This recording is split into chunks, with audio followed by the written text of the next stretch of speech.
دیدم episode 3 آدھے گھنٹے بعد وہ ٹرالی بیگ کھینچے گیٹ سے باہر نکل رہی تھی۔ اس کے ساتھ کئی مسافر تھے اور اس سے زیادہ ہجوم باہر لگا ہوا تھا جہاں لوگ اپنے پیاروں کو ریسیو کرنے آئے ہوئے تھے، کسی کا باپ، کسی کا بھائی، کسی کے دوست۔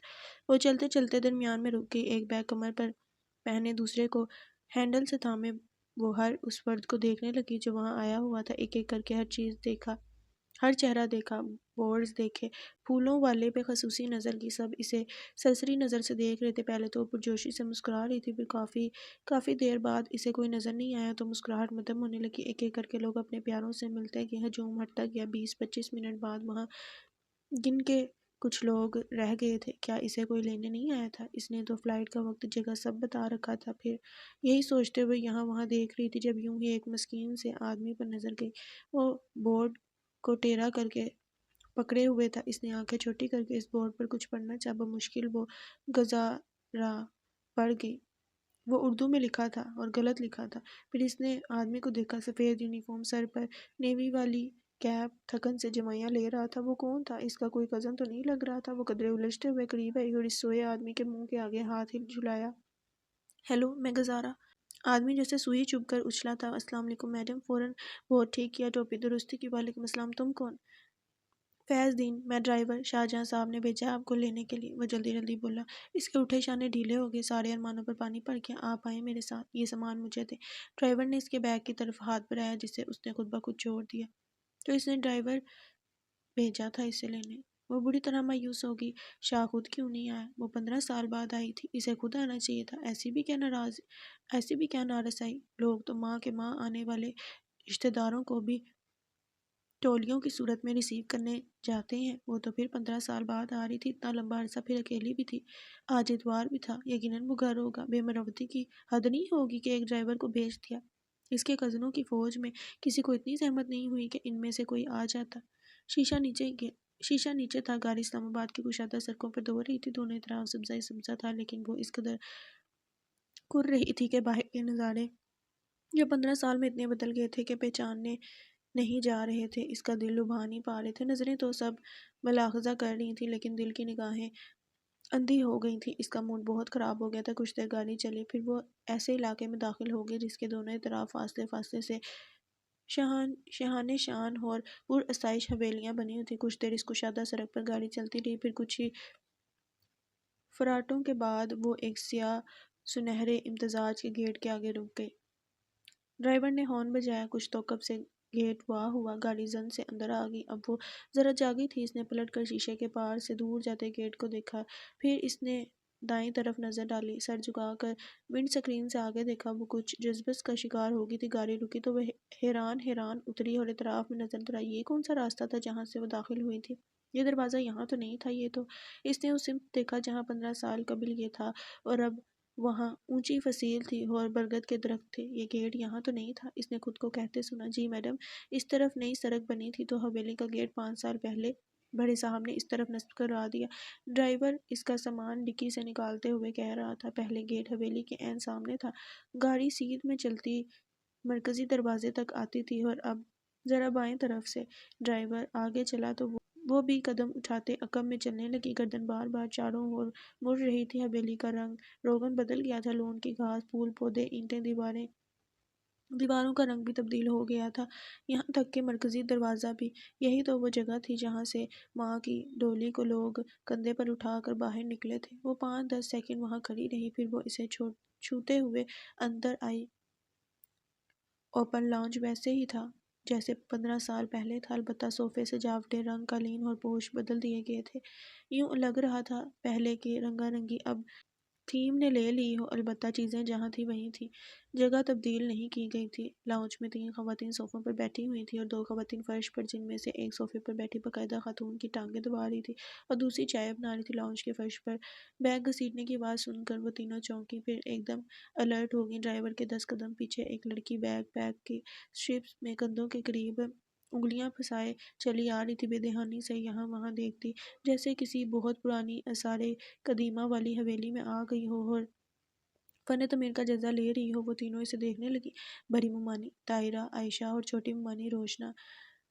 مہمان پہنچ گئے ہیں بیگم صاحبہ، اس کے بیگ کو ایک طرف کھڑا کر کے ڈرائیور مؤدب انداز میں بولا۔ اس کے خطابت پر گزارا بھی جیسے دھیان میں آئی تھی، وہ جہاں تھی وہیں رک گئی۔ تینوں کی نظریں کسی اسکین مشین کی طرح اس کے نیچے سے اوپر تک گھومنے لگی۔ سرخ و سفید جوگرز، سیاہ جینز پر سرخ ٹی شرٹ پہنے، جیکٹ کو پیچھے سے کوہلوں کے گرد باندھے بیگ کے ساتھ وہ لڑکی گزارا یونگ شی تھی۔ سفید بالکل دودھ جیسی کوریا کی سکن، دوہرے پپوٹوں والی آنکھیں، سیدھی آئی برو، چھوٹے مگر بڑے بڑے گلابی ہونٹ، گول چہرہ، ماتھے پر کانوں کے اطراف میں بکھرے بال جو پورے سیاہ تھے۔ وہ حسین تھی، بے حد حسین، جبکہ وہ یوں کھڑی تھی جیسے چوری کرتی پکڑی گئی ہو۔ بیگم صاحبہ میں جاؤں؟ ڈرائیور نے سب کا سکتا توڑا۔ طاہرہ بیگم نے محض ہاتھ سے اشارہ کیا۔ ان کی نظریں گزارا کی ہنگامہ خیز جوانی پر تھیں، جو یوں نکھر کر سامنے آئی تھی جیسے بارش سے دھلا ہوا آسمان۔ کچھ تھا جس کی باریک سوئی ان کی اندر چبھی تھی۔ ڈرائیور کے جانے کے بعد گزارا چھوٹے چھوٹے قدم لیتی ہوئی قریب آئی۔ سلام امانی۔ وہ گہری مسکراہٹ کے ساتھ ذرا سا جھک گئی۔ آنکھوں میں بے پناہ اپنائیت تھی۔ عائشہ اور روشنا اسپاٹ نظروں سے اسے دیکھ رہی تھی۔ کسی نے اس کے سلام کا جواب نہیں دیا تھا۔ صدف۔ طاہرہ بیگم نے فرش پر بیٹھی ملازمہ کا نام لیا۔ مہمان کا سامان اس کے کمرے میں چھوڑ کر آؤ۔ وہ بے حد خشک لہجے میں بولی تھی۔ صدف اٹھی، اس کے بیگ کی سمت ہاتھ بڑھایا۔ کیسے ہیں آپ لوگ؟ آپ عائشہ آپی ہیں نا؟ میں نے پہچان لیا۔ آپ کیسی ہیں؟ ٹھیک ہوں، عائشہ نے ٹھنگ کے جواب دیا۔ اور آپ اس نے روشنا کو دیکھا۔ بڑے بال، شاطر آنکھیں، استزادہ تاثرات۔ آپ شاید، وہ ننھی پیشانی بھینچ کر یاد کرنے لگی۔ دماغ پر زور مت ڈالو، لڑکی کمرے میں جاؤ، طاہرہ بیگم نے رکھائی سے کہا۔ وہ چونکی، پھر بری طرح شرمسار ہوگی۔ جی۔ اس نے ایک نگاہ عائشہ روشنا پر ڈالی، پھر زبردستی مسکراتی ہوئی صدف کے پیچھے مڑ گئی اور دھیرے دھیرے سیڑھیاں چڑھنے لگی جب تک کہ وہ بالائی منزل پر اوجھل نہیں ہوگی۔ تینوں کی نظروں نے اس کا تعاقب کیا تھا، یہ بھولتے ہوئے کہ ملازمہ طاہرہ کے آگے کب سے چائے کی پیالی پکڑے ہوئی ہے۔ عفت کو فون کرو، اسے بتاؤ کہ ضد ختم کرے، ورنہ جو طوفان آیا ہے وہ سب تہس نہس کر دے گا۔ طاہرہ بیگم تاحال بالائی راہداری کو دیکھ رہی تھی۔ کیا چیز بن کر نکلی ہے یہ لڑکی؟ چلتا پھرتا بارودی بم ہے، یہ تو کسی کی بھی جان لے سکتی ہے، عائشہ نے جاتے حواسوں کے ساتھ تبصرہ کیا۔ طاہرہ بیگم نے گردن موڑی اور ملازمہ سے چائے پکڑی۔ اللہ خیر کرے میرے بچے سے، اللہ خیر کرے میرے بچے پر۔ اس کی آنکھوں میں خوف تھا۔ خیر تو اب نہیں ہوگا بھابی بیگم، روشنا نے چسکی لیتے ہوئے پر اسرار انداز میں کہا۔ آپ جانتی ہیں وہ کیوں لوٹ کر آئی ہے؟ 15 سال پہلے اس نے شاہجہاں سے کوئی وعدہ کیا تھا، یاد ہے؟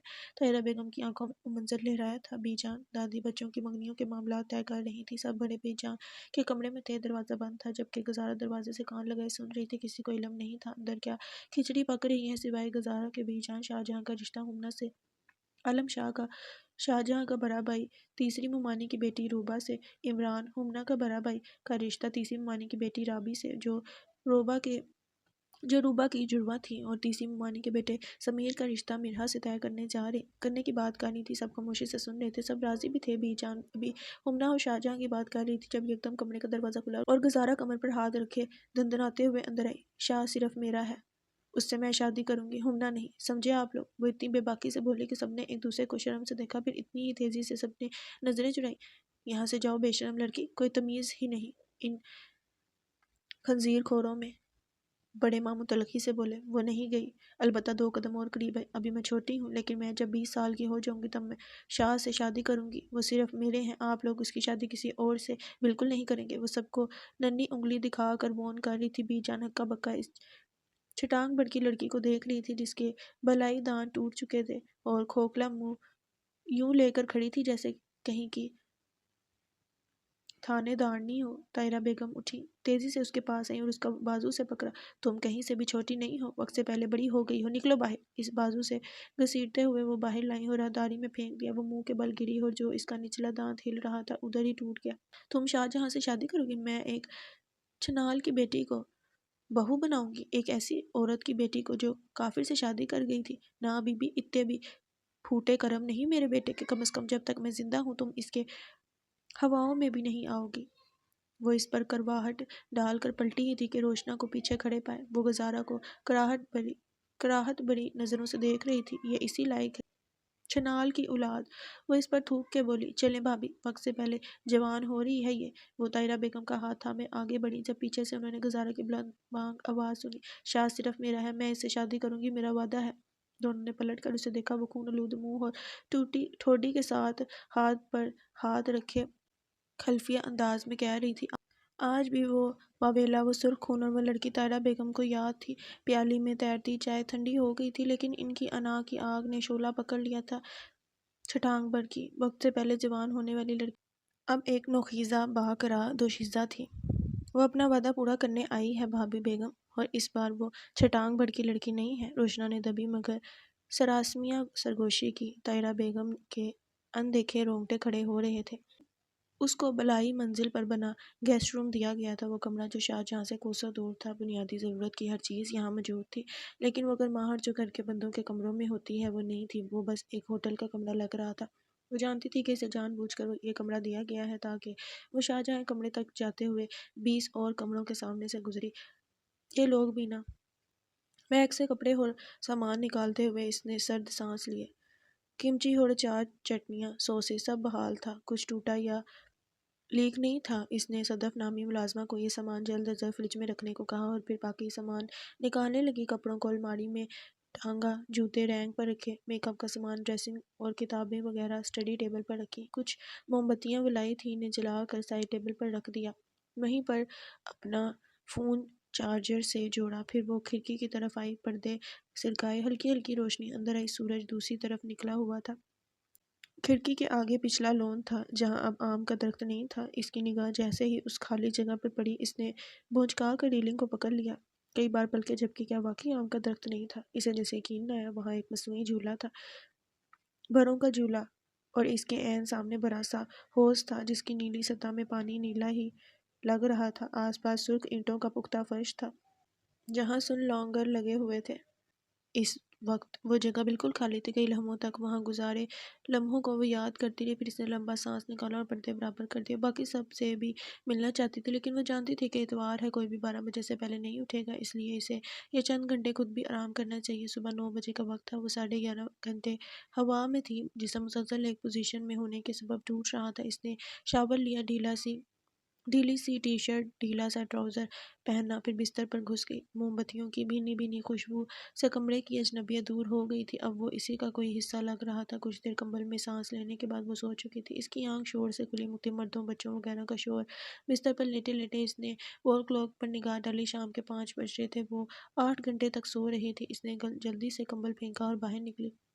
معدے میں تتلیاں اڑ رہی تھیں، اسے بھوک لگ رہی تھی۔ جہاز کے پھیکے ناشتے کے بعد اس نے کچھ نہیں کھایا تھا اور ابھی تک وہ کسی سے ملی بھی نہیں تھی۔ اب تک تو سب ویسے بھی جاگ گئے ہوں گے، اسے سوچا، اور جلدی جلدی کپڑے بدلے، بال بنائے، تھوڑا بہت چہرے پر کچھ لگایا اور ایک مفلر نما اسٹولر گردن سے لٹکائے وہ نیچے آ گئی۔ اتفاقاً سب لاؤنج میں تھے، چائے پی رہے تھے، اچھا خاصا ہجوم تھا، ہر صوفہ تقریباً فل تھا۔ وہ سب کو دیکھ کر اترنے لگی، ایک ایک چہرے کو۔ ابھی محض ایک نگاہ اس کی طرف اٹھی تھی، پھر کوہنی سے کوہنی ٹکرائی، اشارے ہوئے اور آہستہ آہستہ سب اس کی طرف متوجہ ہو گئے۔ اتنی ساری نظروں سے وہ بری طرح کنفیوز ہو گئی۔ نیچے تک آتے آتے وہ باقاعدہ لرزش میں آ گئی تھی۔ پھر جیسے ہی وہ صوفوں کے پاس آئی، قدرے جھجک گئی۔ سلام، اس نے حسب عادت ذرا سا جھک کر کہا۔ جب تک وہ سیدھی ہوتی کوئی جواب نہیں آیا۔ لڑکے لڑکیاں، ہم عمر بڑے، سب کوتا تھے، حیرت کے سمندر میں غرق۔ طاہرہ، عائشہ اور روشنا البتہ پرسکون تھی۔ وہ سحر اور حیرت کے اس منظر سے گزر چکی تھی۔ میں گزارا یوم، وہ تعارف کروانے لگی، سمن اعجاز شاہ کی بیٹی، جو 15 سال پہلے کوریا چلی گئی تھی۔ کسی نے کوئی رد عمل نہیں دیا۔ اب بس بھی کرو سب، پورا دن کوریا کے ڈراموں سے نکلتے نہیں ہو تم۔ یہ بھی وہی ہے، بس اردو بول رہی ہے، طاہرہ بیگم نے جلن بھرے لہجے میں کہتے ہوئے پہلو بدلا۔ تب جا کر سب کے گرے جبڑے واپس کس گئے۔ وہ ایسے لوٹے تھے جیسے سحر ٹوٹ گیا ہو یا رکا ہوا وقت چل پڑا ہو۔ ویلکم یونگشی، یہ خوبصورت آواز حلیمہ کی تھی۔ حلیمہ تیسری چچی کی سب سے چھوٹی بیٹی تھی جو اس کی ہم عمر تھی۔ شکریہ، وہ اپنا کورین نام سن کر مسکرائی۔ اس کے بعد سارے کزن اس سے ملے، ایک ایک کر کے ہاتھ ملایا، تعارف کرایا۔ وہ تو دیکھ کر حیران رہ گئی کہ جن کزن کو خالی چہروں کے ساتھ چھوڑ کر گئی تھی ان کی کتنی گھنی داڑیاں اگی ہیں۔ چھوٹی لڑکیاں، مرحا، روبا، رابی، سب کتنے بڑے ہو گئے تھے۔ عالم شاہ بھائی، سمیر اور عاطف اور بھی بہت بڑے بڑے لگ رہے تھے۔ اس کی وجہ یہ تھی کہ ان کی شادیاں ہو گئی تھیں، ان کے بچے تھے، چھوٹے چھوٹے بچے جو اس وقت روبا رابی کی گود میں تھے۔ بچے جتنے بڑے ہو گئے تھے اتنے ہی بڑے بوڑھے ہو گئے تھے۔ بڑے ماموں کے بال سارے سفید ہو گئے تھے، چہرہ مرجھا گیا تھا، جڑیاں آ گئی تھی۔ تیسرے ماموں کے بال سرمئی تھے، چھوٹے ماموں البتہ ٹھیک تھے مگر فربا ہو گئے تھے، دوہری ٹھوڈی کی وجہ سے عجیب سے لگتے تھے۔ اسے سب ملے جو اس کے وقت پیدا ہو چکے تھے، جو وہ بھی اور اس کے جانے کے بعد پیدا ہوئے تھے وہ بھی، لیکن اسے کئی لوگ نہیں ملے۔ لیکن وہ صرف 2 لوگوں کے بارے میں متجسس تھی، بی جان اور شاہ جہاں۔ بی جان کہاں ہے؟ اس نے اتنے ہجوم میں انہیں نہ پایا تھا۔ اس سوال پر لاؤنج میں خاموشی چھا گئی سوائے رابی کے بیٹے کی، جو جانے کیوں رو رہا تھا۔ اس نے سب کے چہروں پر ایک اداسی اور ملال دیکھا۔ کیا ہوا ہے؟ اس نے معتاد لہجے میں پوچھا۔ بی جان کا 6 سال قبل انتقال ہو گیا تھا، طاہرہ بیگم نے سپاٹ لہجے میں بتایا۔ کچھ لمحے وہ سانس نہیں لے سکی۔ بی جان یعنی اس کی نانی اب نہیں تھی۔ وہ بے یقینی سے طاہرہ بیگم کو دیکھنے لگی جو مطمئن سی بیٹھی چائے پی رہی تھی۔ ان کو ہارٹ اٹیک آیا تھا؟ عالم شاہ جہاں نے کہا۔ اسے بے حد افسوس ہوا، بے حد۔ اس نے دل پر ہاتھ رکھ کر دعا پڑھی، ان کی روح کے لیے ایصال کی، پھر آنکھیں کھولیں۔ اب لاؤنج میں موجود لوگوں کے چہروں کا تناؤ جا چکا تھا، سب جیسے حال میں لوٹ آئے تھے۔ وہ اس نے بے اختیار لٹ کان کے پیچھے کی، اسے وہ بھی تو نظر نہیں آیا تھا، وہ کہاں تھا؟ طاہرہ اور روشنا اس کا چہرہ ٹٹول رہی تھی، سب جیسے منتظر تھے کہ وہ بات مکمل کرے۔ اس نے ہچکچاتے ہوئے یہاں وہاں دیکھا، پھر قدرے گلا کھنکارا۔ وہ شاہ نہیں نظر آ رہے؟ کیا اس پر لازم ہے کہ وہ تمہیں ہر وقت دکھے؟ طاہرہ بیگم نے تیز سے پوچھا۔ جی، اسے بہت کام ہے بی بی۔ اتنا فارغ نہیں کہ فضول لوگوں سے میل ملاقات کا وقت نکال لے، یا پھر ان کی خیر مقدم کرنے کے لیے پھولوں کی مالائیں لے کر ہمہ وقت زر خرید غلاموں کی طرح پیچھے پیچھے لپکے۔ طاہرہ بیگم نے چہرے سے استدعائیہ انداز میں مکھی بگائی۔ وہ یکٹک انہیں دیکھنے لگی، اور قریباً سب ہی مہمان مومانی کی چرب زبانی سے واقف تھے، لیکن بی جان کے جانے کے بعد جو رتبہ انہوں نے اپنا لیا تھا وہ کسی بھی طور پر ناقابل مقابلہ تھا۔ یعنی وہ گھر پر نہیں تھے۔ وہ زیر منہ بربرائی، نہیں اب تم بھی شکل گم کرو یہاں سے۔ طاہرہ بیگم نے ہاتھ جلایا، وہ اندر تک بجھ گئی، جلتا چمکتا چہرہ ایک دم تاریک ہو گیا۔ جو بھی تھا یہ طے تھا کہ گزارا اس گھر کے لوگوں کے دلوں میں کوئی مقام نہیں بنا سکتی تھی۔ اس نے بے اختیار دل کو سہلایا تھا۔ یونگشی، تم میرے ساتھ آؤ۔ پھرتی سے حلیمہ اس کی طرف بڑھی اور اس کو بازو سے پکڑ کر اپنے ساتھ باہر لے۔ لاؤنج میں بیٹھا ہر شخص لا تعلقی سے چائے پی رہا تھا۔ آخر کیوں آئی ہے یہ لڑکی؟ تیسی مومانی تعجب سے بربرائیں۔ بی جان تو اس کی ماں کو سالوں پہلے آگ کر چکی تھی۔ سوری، آگ نہیں، ڈساؤن۔ پھر یہ یہاں کیا لینے آئی ہے؟ وہ اس راہداری کو دیکھ رہی تھی جہاں وہ حلیمہ کے ساتھ غائب ہو گئی تھی۔ شاہجہاں کے لیے آئی ہے۔ روشنا نے ہنس کر آنکھ دبائی۔ شاہجہاں؟ مگر وہ تو… جانے دے بابی، خوش فہمیاں پالنے دیں، کیا ہوگا؟ زیادہ سے زیادہ ہم اسے انجوائے کر لیں گے۔ کیا ہم سے یہ توقع چھیننا چاہتی ہیں؟ روشنا نے شیطانی انداز میں پوچھا۔ تیسی مومانی کرن نے سر جھٹک دیا۔ لاؤنج میں اب محض ٹھنڈک تھی۔ حلیمہ اسے پچھلے لاؤنج میں اس جھولے تک لائی جس کو کچھ دیر پہلے اس نے دیکھا تھا، جہاں کبھی کوئی آم کا درخت ہوا کرتا تھا۔ صوفے پر بیٹھتے وقت اس کا چہرہ بجھا ہوا تھا، آنکھیں تاریک تھیں، سورج قدرے غروب ہو رہا تھا، آسمان پر رینگتے سحاب نارنجی سرخیوں کی غازہ پھیرے ہوئے تھے، لیکن پھر بھی مدھم سی سورج کی روشنی لکیر کی مانند لون کے ایک مخصوص حصے پر پڑ رہی تھی۔ حویلی کا بے شرط حصہ چھاؤں میں آ گیا تھا اور اس کا سایہ لون کے سروں پر بڑھتا جا رہا تھا۔ ہر طرف بس تاریکی جانے والی تھی۔ حلیمہ اس کے ساتھ ذرا فاصلے پر بیٹھ گئی اور ہلکا ہلکا جھولا جھولنے لگی۔ کیا واقعی شاہ گھر پر نہیں ہے؟ اسے مایوس کن لہجے میں جواب دیا۔ دوبارہ پوچھا۔ نہیں، تیمی سچ کہہ رہی تھی، شاہ بھائی کل رات سے کہیں گئے ہیں۔ حلیمہ نے اینک درست کرتے ہوئے کہا۔ وہ دبلی سی لڑکی تھی، بال گھنگریالے تھے اور چہرے پر جا بجا فریکلز تھے، پتہ نہیں مصنوعی تھے یا پھر اصلی۔ کیا ان کو نہیں پتا تھا کہ میں آ رہی ہوں؟ وہ روشنی کی اسی لکیر کو دیکھ رہی تھی۔ پتا تھا، ان فیکٹ انہوں نے خود ایمرجنسی کا وہ لیٹر پڑھا تھا اور ہم سب کو کہا تھا کہ تم کب کس فلائٹ سے آ رہی ہو۔ پھر بھی وہ خود نہیں رکے میرے لیے۔ اسے اور مایوسی ہوئی۔ شاید ضروری کام ہو انہیں، اور ویسے بھی تم نہیں جانتی وہ کتنے روبوٹک ہو گئے ہیں۔ سارا دن آفس میں ہوتے ہیں، رات کو واپس آتے ہیں، فوراً کمرے میں گھس جاتے ہیں، ڈنر بھی نہیں کرتے، صبح سب کے ساتھ ناشتہ کرتے ہیں اور پھر وہی روٹین۔ ویکینڈ پہ بھی گھر نہیں ہوتا۔ انہوں نے اپنے ویکینڈز بھی شیڈیول کی ہوتی ہے، اسی لیے کم ہی ان سے امید لگائی جا سکتی ہے کہ وہ گھر پہ ملیں گے۔ حلیمہ نے سرد سانس لیتے ہوئے کہا۔ اسے تھوڑی تسلی ہوئی، شاید اسے واقعی کوئی ضروری کام ہو۔ کب تک آئیں گے پھر وہ؟ پتہ نہیں، آج رات یا پھر کل رات، لیکن جب بھی آئیں گے رات کو ہی آئیں گے، دن کو نہیں آتے، حلیمہ نے وثوق سے بتایا۔ اس نے آسودگی سے سر جھٹک دیا۔ انسان جس چیز کے لیے سب سے زیادہ پرجوش ہوتا ہے وہی چیز قسمت اسے دینے میں تاخیر کرتی ہے۔ پچھلے لان میں اب وہ دو تین کزن نکل آئے تھے جو پر بیٹھ کر اونچا اونچا ہنس رہے تھے۔ انہیں دیکھ کر گزارا یکدم ٹھٹک گئی۔ منجلی مومانی نظر نہیں آئی؟ اور ہمنا لوگ بھی کہیں گئے ہیں کیا؟ حلیمہ میں ناگواری آئی۔ وہ ہمارے ساتھ نہیں رہتے۔ 5 سال پہلے تایا ابو اور چچا کی لڑائی ہوئی تھی۔ بی جان کے جانے کے بعد وہ بٹوارا کرنا چاہتے تھے، لیکن تایا ابو نہیں مانے۔ پھر انہوں نے تنگ آ کر چچا کا حصہ ان کو دے دیا وہ سب، 5 سال پہلے حویلی سے نکل گئے۔ اسے اس پر بھی افسوس ہوا۔ دفع کرو ان کو۔ تم بتاؤ تم کوریا میں کہاں رہتی ہو؟ میں پوچھتی ہوں سیول، بوسان، ایڈونگ، جیون جی جوسی، پوہانگسی یا پھر جی جوسی آئی لینڈ ہے نا؟ آئی نو، ایک چولی۔ میں کوریا کی بہت بڑی فین ہوں، میں نے اسے حفظ کیا ہوا ہے۔ وہ خفیف سے انداز میں گردن ڈال کر بولی۔ گزارہ محض مسکرا دی۔ لان میں موجود باقی کزن زور زور سے کہکے لگا رہے تھے جو بہت نامناسب لگ رہے تھے۔ اچھا بتاؤ نا، کوریا کیسا ہے؟ کیا ویسا ہی ہے جیسے ڈراموں میں ہوتا ہے؟ ڈراموں میں کیسا ہوتا ہے؟ بہت پیارا، بہت خوبصورت۔ وہ چمک کر بولی، ایسا ہی ہے۔ سچ میں؟ تم نے کون کون سے شہر دیکھے ہیں؟ کیا تم سیول گئی ہو؟ تم نے این سیول ٹاور دیکھا ہے؟ ہاں۔ دریا پر کسی کروز میں بیٹھی ہو؟ کیا تم اہوپس جنگل گئی ہو جہاں کنگ اٹرنل مونرچ شوٹ کی گئی تھی؟ وہ بہت بےتاب سے پوچھ رہی تھی کوریا دراصل۔ اچھا چھوڑو یہ بات، بتاؤ کہ تم کسی کورین ایکٹر یا ایکٹریس سے ملی ہو یا پھر کسی آئیڈل سے کسی کو قریب سے دیکھا ہے؟ کیا تم نے کم سیو یون، جی چن وک، لی من ہو کو دیکھا ہے یا پھر وی جون کک؟ کسی سے ملی ہو؟ بتاؤ نا، چپ کیوں ہو؟ وہ اسے جوڑ رہی تھی۔ وہ ہنسنے لگی۔ کوریا بہت چھوٹا ملک ہے حلیمہ، صرف 5 کروڑ لوگ رہتے ہیں وہاں۔ جب سے وہ نارتھ کوریا سے الگ ہوا ہے اس کی زمین اور لوگ بہت محدود ہو گئے ہیں، اس لیے شہر بھی چھوٹے ہیں۔ پھر ہمارا معیشت بہت اچھی ہے، اس لیے قریباً سب ہی بڑے شہروں میں رہ لیتے ہیں۔ ایسے میں کہیں نہ کہیں کسی مال، کسی ریسٹورنٹ، کسی میٹ اینڈ گریٹ یا پھر کسی شو میں ان ایکٹرز یا ایکٹریس سے ملاقات ہو جاتی ہے۔ یعنی تم ملی ہو سب سے؟ اس کی آنکھیں چمک اٹھی۔ سب سے نہیں، چند ایک سے۔ کس سے؟ بتاؤ۔ وہ گزارہ کو ایسے دیکھ لی تھی جیسے اس کی آنکھوں کے ذریعے اس منظر میں چلی جائے گی جہاں وہ ان سٹار سے کبھی ملی تھی۔ وہ حویلی کی قامت کو دیکھتے ہوئے یاد کرنے لگی۔ کم وو بن، لی جون سک، سونگ جون کی، اوکے تائی یون، لی من ہو، گونگ یو اور لی ڈون وک۔ تم ان سب سے ملی ہو؟ وہ ناقابل یقین انداز میں سے دیکھ رہی تھی۔ ہاں، میں کیسے مانوں؟ کیا تم نے ان کے ساتھ تصویر لی ہے؟ ہاں، آٹوگراف بھی لیا ہے۔ کیا تم مجھے وہ دکھا سکتی ہو؟ وہ بے حد اتاولی ہوئی۔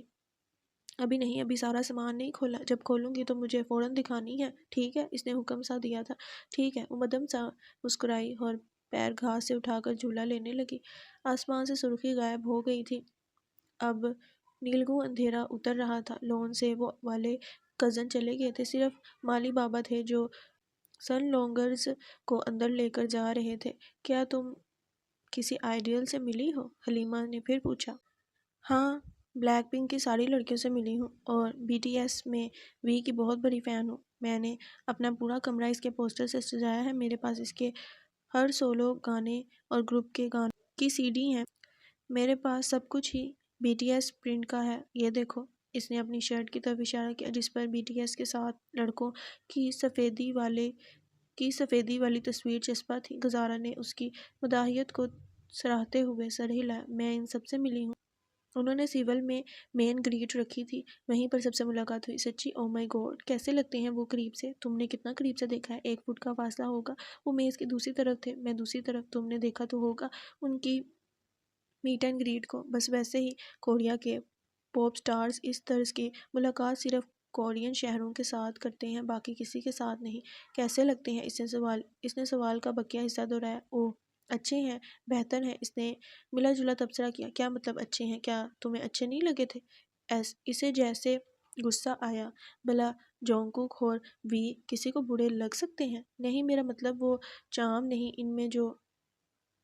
کہتے وہ رک گئی۔ جیسے؟ حلیمہ اس کو منتظر نظروں سے دیکھنے لگی۔ وہ دھیمی سی مسکرائی۔ جیسے شاہ میں ہے، اس کے لکس میں ہے۔